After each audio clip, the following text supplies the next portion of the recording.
સૌરાષ્ટ્ર યુનિવર્સિટીના કુલપતિ બાદ રાજકોટ મહાનગરપાલિકા પણ એ જ સાયરનના વિવાદમાં સપડાયું.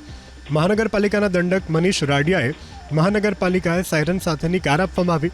મનીષ રાડિયાની કાર પર સાયરન જોવા મળતા નવો વિવાદ થયો છે. જો કે આ વિવાદ મુદ્દે દંડક મનીષ રાડિયાએ પ્રતિક્રિયા આપી કે મહાનગરપાલિકાએ તેમને આ સરકારી કાર ફાળવેલી છે. કાર ફાળવવાની પ્રક્રિયા પણ નિયમ મુજબ કરવામાં આવી છે.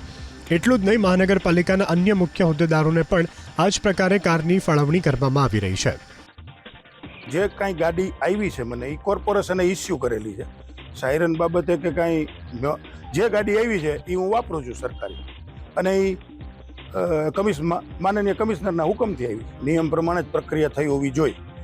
અને બાકીની મહાનગરપાલિકાઓમાં તો ઘણા વર્ષોથી પાંચેય પદાધિકારીઓને ગાડી મળે છે. સૌરાષ્ટ્ર યુનિવર્સિટીના કુલપતિ બાદ રાજકોટ મહાનગરપાલિકા પણ એ જ સાયરનના વિવાદમાં સપડાયું. મહાનગરપાલિકાના દંડક મનીષ રાડિયાએ મહાનગરપાલિકાએ સાયરન સાથેની કાર આપવામાં આવી. મનીષ રાડિયાની કાર પર સાયરન જોવા મળતા નવો વિવાદ થયો છે.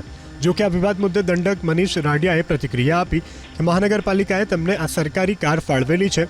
કાર ફાળવવાની પ્રક્રિયા પણ નિયમ મુજબ કરવામાં આવી છે. એટલું જ નહીં, મહાનગરપાલિકાના અન્ય મુખ્ય હોદ્દેદારોને પણ આ જ પ્રકારે કારની ફાળવણી કરવામાં આવી રહી છે.